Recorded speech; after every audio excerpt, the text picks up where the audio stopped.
Sean bienvenidos, feliz viernes, gracias por acompañarnos, somos A la Medida. Estamos listos para el análisis de los temas destacados. Uno de ellos son los cambios a la ley del IVA. Le va a interesar esta información. Así también hablaremos sobre la migración y cómo migración, el Instituto Nacional de Migración estará trabajando el tema de las personas, el flujo de migrantes que se ha tenido últimamente con el apoyo de Estados Unidos. Estos son algunos de los temas que tenemos hoy. Junto al licenciado Julio Rivera Clavería estaremos analizándolos. ¿Cómo está, licenciado? Buenas noches. Buenas noches, Sandy. Buenas noches a todos los amigos en casa. Placer estar en sus hogares. Y quien también forma parte de este equipo es Andrés Estrada, quien nos informa del acontecer internacional. ¿Cómo estás, Andrés? ¿Qué nos puedes adelantar? ¿Qué tal? Feliz noche, Sandy, licenciado Clavería. Bastante información a nivel internacional. El presidente de Rusia, Vladimir Putin, dijo que las acciones que sus tropas han tomado en Ucrania son correctas y oportunas. Además, hay más información sobre el programa DACA en Estados Unidos y la tormenta tropical Carl. Ya no es tormenta tropical, se degrada a depresión tropical. Todo esto y más en unos minutos acá en A la Medida.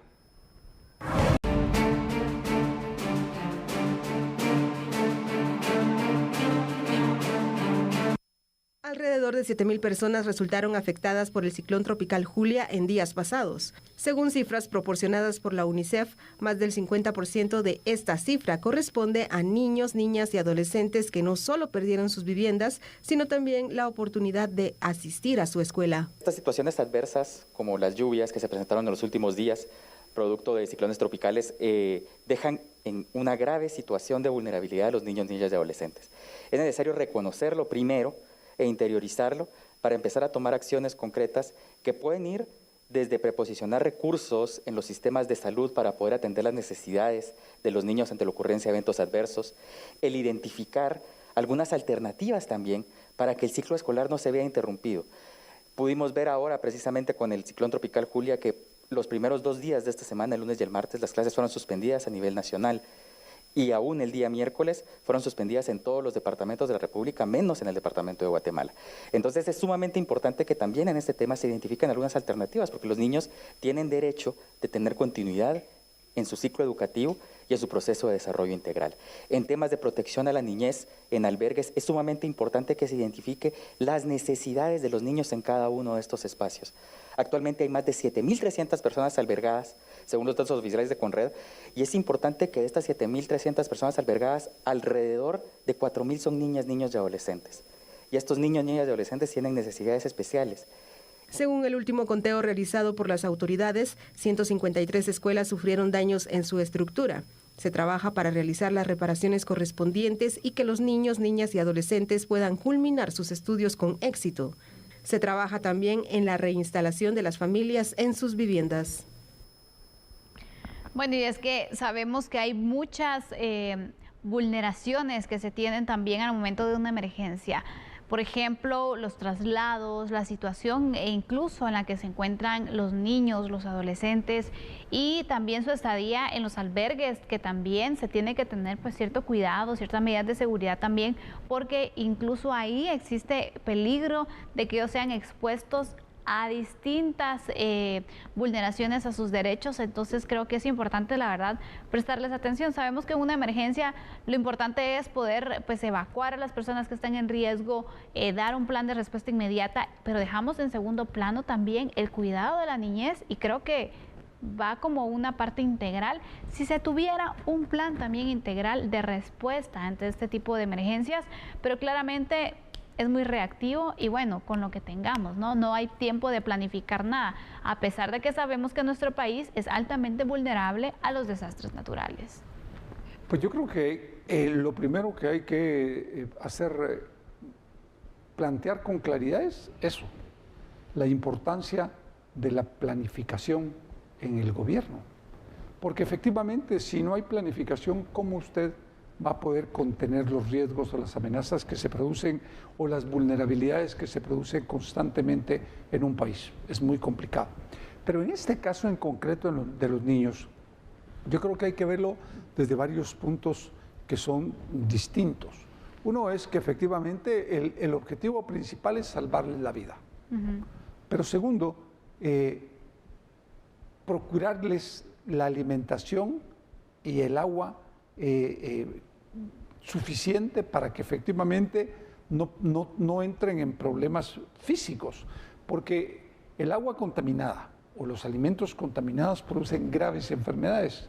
Y por eso es que es tan importante que cuando las personas lleguen a los albergues, en términos generales, pero especialmente si son niños, puedan tener cuidados mucho más puntuales, porque un niño que adquiere una enfermedad en un lugar de estos puede fácilmente morir si no es tratado de manera inmediata. Por lo tanto, el agua y los alimentos deben de ser tratados y descontaminados, Sandy. Sí, este es uno de los factores que también es necesario poder considerar, pero de verdad yo no sé si está dentro de los planes o existe un plan de hecho al momento de poder atender las emergencias, porque claramente pues, pensaríamos que no hay. Y aparte de eso también sería indispensable que las organizaciones que velan por los derechos de la niñez y adolescencia, cuando existen estas emergencias, también se puedan activar.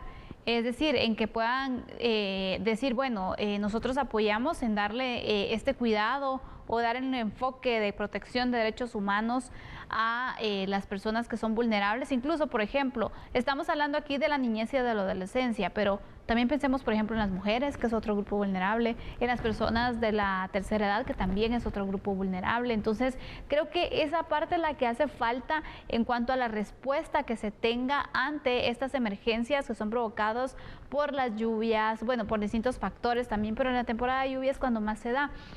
En otras ocasiones donde han existido algunas emergencias y se han habilitado albergues, de hecho se le ha dado seguimiento porque han existido denuncias de que hay niños que han intentado ser violados dentro de los albergues, que se les vulnera este derecho o incluso que se han dado situaciones como estas. Entonces aquí vemos claramente que existe la vulneración y que a pesar de que hay una emergencia, siempre hay personas malintencionadas o malas que se aprovechan también de la situación para satisfacer una necesidad, por ejemplo, y sin importarles si son niños, si son adolescentes, si cualquier tipo de persona. Entonces, por ese motivo no tenemos que perder este objetivo del resguardo y protección de los derechos de la niñez y adolescencia y de todos los grupos vulnerables. No solamente es evacuarlos, darles un abrigo, sino también ver las condiciones incluso en las que estas personas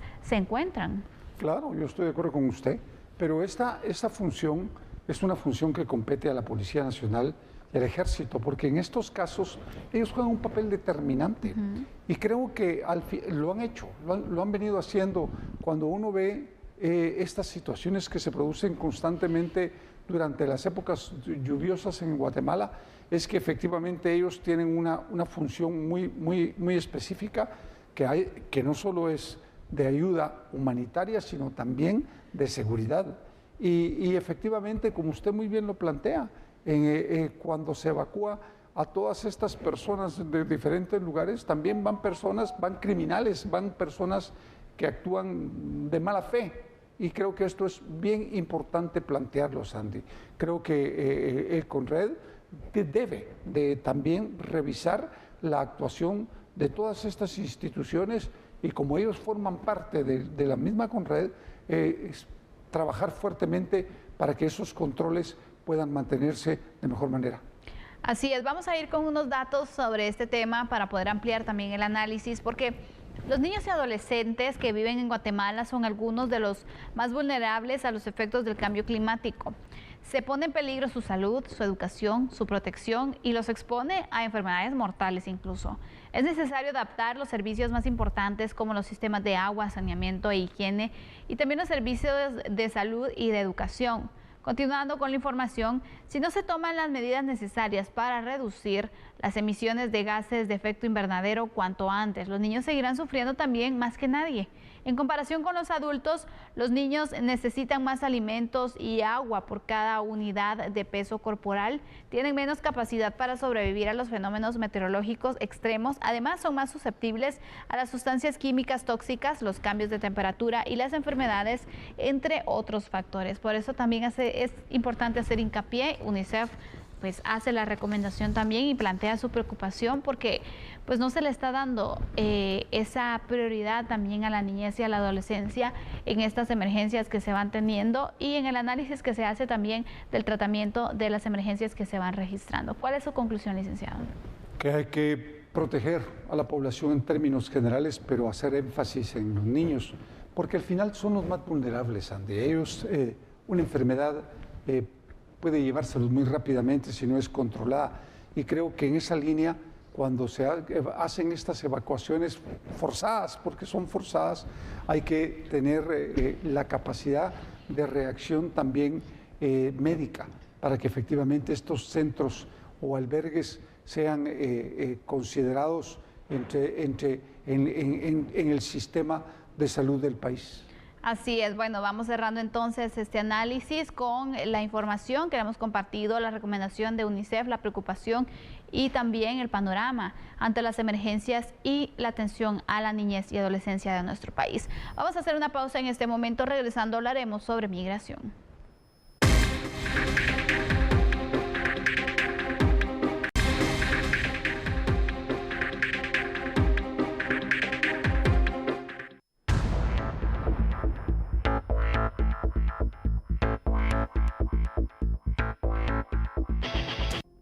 El director del Instituto Guatemalteco de Migración informó que sostuvo una reunión con el embajador de los Estados Unidos, William Pope, con el fin de crear acuerdos migratorios de apoyo a las masivas caravanas de migrantes que han transitado de manera irregular por el país durante los últimos días, en su mayoría de nacionalidad venezolana. Muy importante, hemos estado viendo como país que ha ingresado un volumen grande de ciudadanos venezolanos, ecuatorianos, diferentes nacionalidades, y se llegó a tener esta reunión con el embajador de los Estados Unidos y muchas agencias que están dentro de la embajada para llegar a acuerdos migratorios, para saber cómo nos pueden apoyar, cómo podemos entre todos tomar este asunto tan importante como es esa cantidad de venezolanos que hemos visto en los últimos días incrementarse.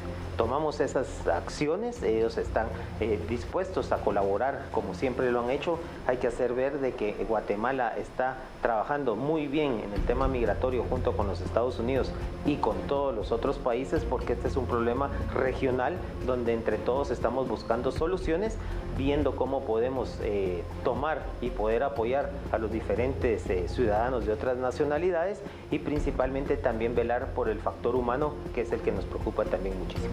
Respecto a la alerta naranja que se tiene en la institución debido al flujo migratorio, Stuart Rodríguez destacó que se continúa con la alerta y se refuerzan los operativos de identificación de los extranjeros que transitan en el país. Como IGM, junto con Policía Nacional, junto con la PGN, estamos en la protección de los menores, estamos en la protección de los ciudadanos, en este caso venezolanos, que hemos visto que se ha incrementado muchísimo. En los últimos días se han estos operativos alerta naranja, lo que da es ver realmente cuál es la situación migratoria, en dónde están, en qué condiciones y en qué factor humano podemos apoyarlos. Si son menores, la PGN y SOCEP están apoyando, y si son mayores, ver realmente cuál es su situación migratoria para proceder a primero apoyarlos humanitariamente, ver si necesitan un médico, si necesitan comida, si necesitan alguna situación, y luego de ver su situación migratoria, si no cumplen los requisitos del Código de Migración del IGM, serán expulsados del territorio guatemalteco. Y bueno, esa es la alianza que se busca, el apoyo también que se está pues gestionando con Estados Unidos para hacer frente a la situación migratoria. Sabemos y lo hemos analizado entonces en esta semana cómo se ha aumentado el flujo migratorio de diferentes nacionalidades, especialmente de los venezolanos, y que Guatemala pues ha sido el país de paso para que cumpla su objetivo, que es llegar hacia los Estados Unidos. Licenciado Clavería, ¿cómo ve usted esta alianza que se pueda tener y la cooperación que existe entre Guatemala y Estados Unidos por este tema? Pues vea, Sandy, yo pues lo único que puedo plantear es que efectivamente yo he venido viendo esto desde hace ya varios años y que la migración, en lugar de reducirse, se ha incrementado. Por lo tanto, significa que la firma de convenios o de tratados no sirve absolutamente de nada, sino son acciones las que pueden servir para detener el flujo migratorio. Y esas acciones están directamente relacionadas con el desarrollo que se puedan plantear en países como los nuestros, o como Venezuela, como Cuba, como el Ecuador, en donde también hay problemas, pero que efectivamente el ingreso de otros capitales y otras empresas podría de alguna manera ir conteniendo la migración. Pero pretender que con ayudas o con la firma de convenios se vaya a detener la migración, por favor. Yo estoy convencido que esto se incrementa, esto no baja, esto se va a incrementar de aquí en adelante. Y además es un fenómeno que no solo se está produciendo en la región centroamericana, en el hemisferio y en el mundo, que es cosa distinta. Por lo tanto, yo creo que es muy oportuno que los norteamericanos también vean y entiendan que países como los nuestros, al final, que somos también víctimas de la migración, porque el grueso de la migración mundial, no le estoy hablando del hemisferio, mundial, al final se queda en este país y de aquí intentan pasar para Estados Unidos. Ese es el punto, la verdad, y hemos visto que en los últimos meses este flujo migratorio se ha ido incrementando, claro. Que aparte de esto, también es que vemos que los países tampoco es que están buscando cambiar las realidades, porque la manera de ir reduciendo el flujo migratorio es que los países tengan mayores oportunidades para otorgarle a sus ciudadanos que sean más seguros, para que también la inseguridad no sea uno de los motivos por los cuales estas personas busquen migrar, porque en muchas ocasiones no es que ellos sueñen con abandonar su país, sino que no tienen otra alternativa, porque o se quedan en su país pero se mueren de hambre, o se quedan en su país pero los pueden matar, porque a veces son incluso amenazados, a veces ya no pueden con la inseguridad también. Entonces son problemas que tenemos en común y que lo vemos entonces que en nuestro país también son algunos de los motivos por los que guatemaltecos abandonan el país y se van entonces en busca del famoso sueño americano. Entonces el punto aquí es, ¿qué están haciendo los países para que esta realidad cambie y para detener o reducir el flujo migratorio? Porque estamos en las mismas situaciones. Desde el año pasado venimos hablando, de hecho, del aumento de la migración en los distintos países. Hemos visto cómo distintos grupos han recorrido nuestro país también como paso para llegar hacia México y luego llegar a los Estados Unidos. Y no vemos que cambien porque tampoco vemos que las realidades también latinoamericanas estén mejorando. Y creo que es un factor muy importante, más que buscarle o echarle la culpa a Estados Unidos, por ejemplo, o buscar que ellos vengan y resuelvan el tema, cuando realmente son problemas que también cada país tiene que ir viendo. Claro, en el caso de Venezuela es un problema político, claro, en el que efectivamente se afectó a su población, pero al final son los venezolanos quienes lo tienen que resolver. Pero usted tiene razón, yo sí creo que efectivamente tampoco se va a detener.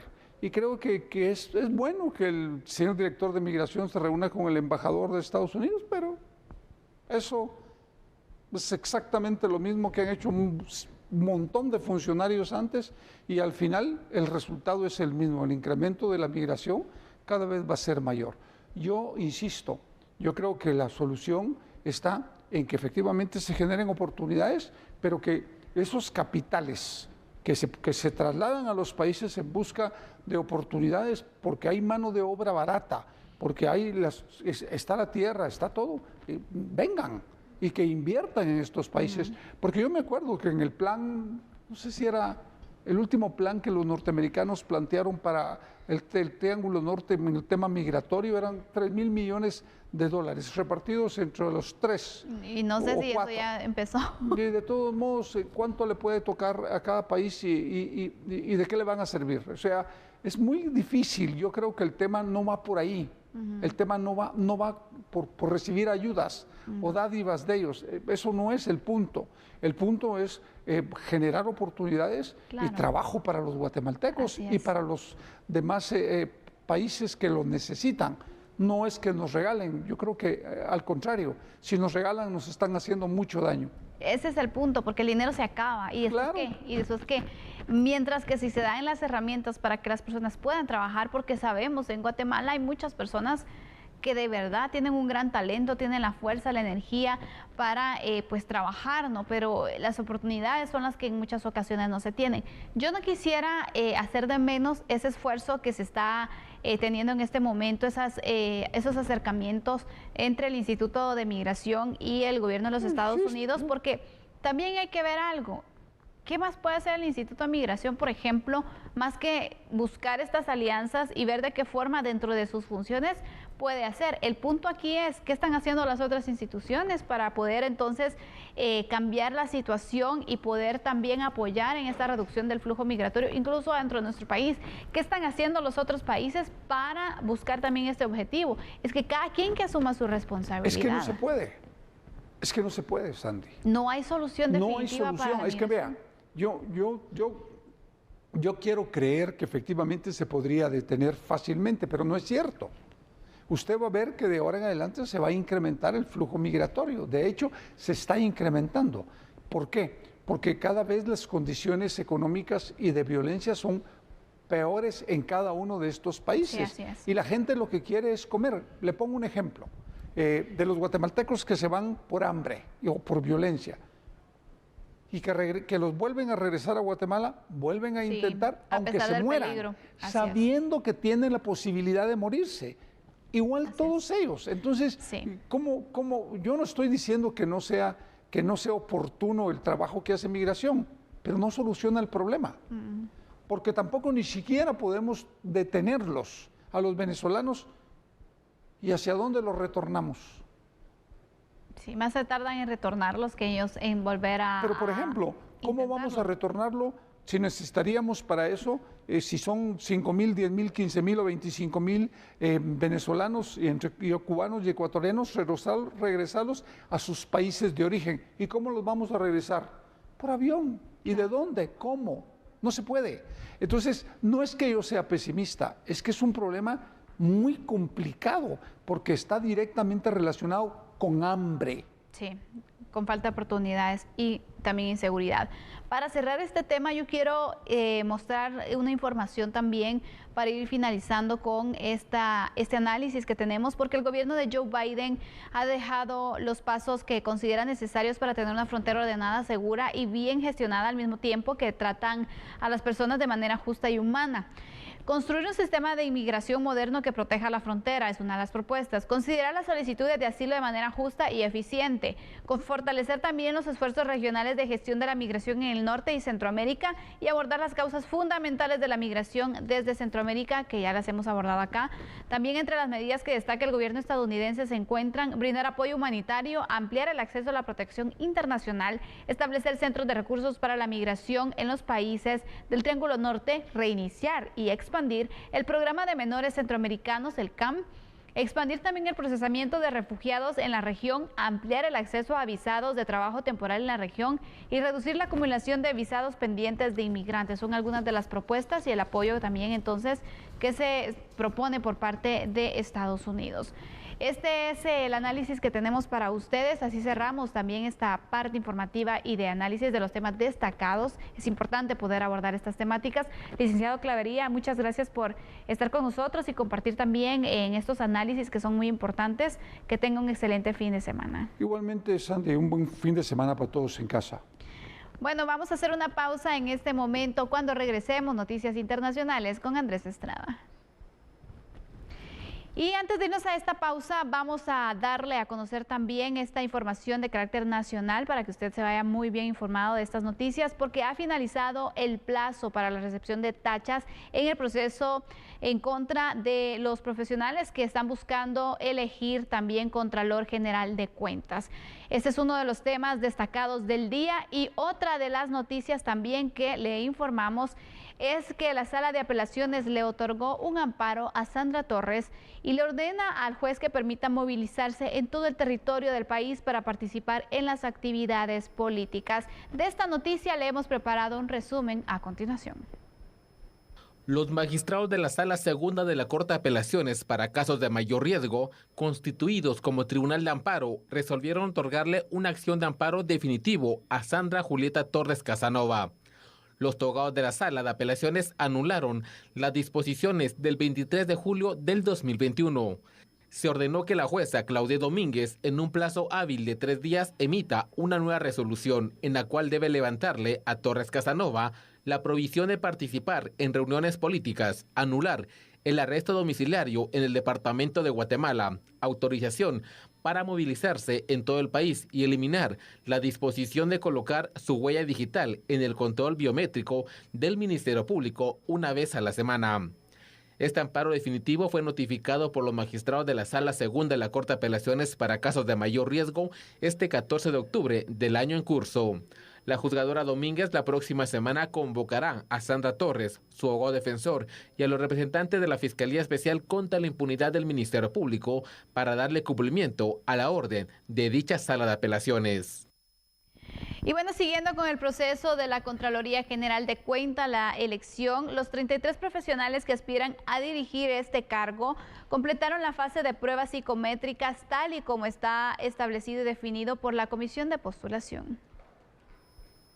Para este lunes se contempla continuar con el calendario de trabajo y que corresponde a la evaluación de las tachas o señalamientos que sean presentados contra los aspirantes. La prueba psicométrica mide las competencias profesionales y los rasgos de personalidad y aunque no tiene un valor en la ponderación de la tabla de gradación, es uno de los elementos que los comisionados tomarán en cuenta en su evaluación de los expedientes. Bueno, la evaluación previo a la votación de los 6 aspirantes que integrarán la nómina será toda la semana entrante. Se contempla que la nómina de 6 candidatos se entregue a finales de octubre al Congreso de la República.